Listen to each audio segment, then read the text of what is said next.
ഒരു സിനിമയ്ക്കകത്ത് ഒരു വർഷം സ്റ്റക്കായി ജീവിക്കണമെങ്കിൽ ഏത് സിനിമയുടെ അകത്ത് ആയിരിക്കും സ്റ്റക്കായി ജീവിക്കാൻ ആഗ്രഹിക്കുന്നത്?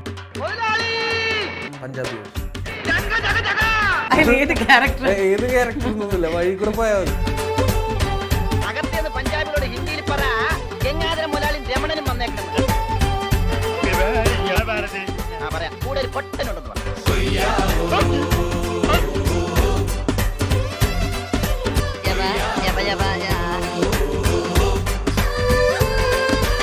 നമുക്കൊരു തീരുമാനം ഉണ്ടാക്കാം. നമ്മൾ നേരെ പഞ്ചാബി ഹൗസിലേക്ക് ചെല്ലും. മര്യാദക്ക് ബോട്ട് വിട്ട് തരാൻ പറയുന്നു. അപ്പൊ ഒരു ബോട്ട് വിട്ട് തരില്ല എന്ന് പറയും. അപ്പൊ വന്നാട്ടെ, വന്നോട്ടെ. എനിക്ക് ചപ്പാത്തി നഹി നഹി.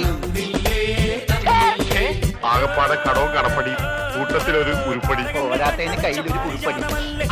ഡാഡി നിനക്കറിയാം. അത് മമ്മിക്കറിയാലോ. ഇവനാരടാ? അത് അവർക്കറിയാലോ. ഡാഡിക്കും മമ്മിക്കും. കമാന്നൊരു അക്ഷരം മിണ്ടരുത്. ജപ ജപ ജപ ഒട്ടനെ പോലെ നിന്നേക്കണം. മനസ്സിലായി? മനസ്സിലായി. നമ്മുടെ പഞ്ചാബി ഹൗസിലെ ദിലീപേട്ടനെ പോലെ. ഇവൻ ആംഗ്യ ഭാഷ മനസ്സിലാവും. കയ്യിലുള്ള വോട്ട് പോകാതെ നോക്കട്ടെ. ഞങ്ങളുടെ രക്തമെന്ന് പറയുന്നത് ക്ഷത്രിയ രക്തമാണ്. മുതലാളി മുതലാളി ചെത്തിടാ.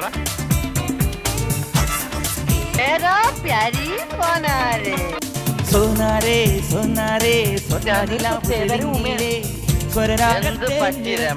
എവിടെയോ എന്തോ ഒരു തകരാറ്.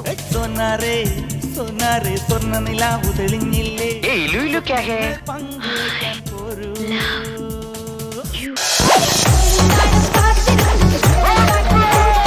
പൊട്ടതും പോയി പണ്ടതും പോയി ഫോട്ടോ കിട്ടി. ഇന്റർനെറ്റിലെ ട്രോളിംഗിൽ മുഴുവനും രമണനുണ്ടല്ല. ഇപ്പൊ ഈ രമണ ഒരു ട്രോൾ മോഡൽ അല്ലേ? തീരുമ്പോ പണി തരാൻ ഞാനെന്താ കുപ്പിട്ട് വന്ന ഭൂത? ഇതെന്താ ഭ്രാന്തന്മാരുടെ വീടാ?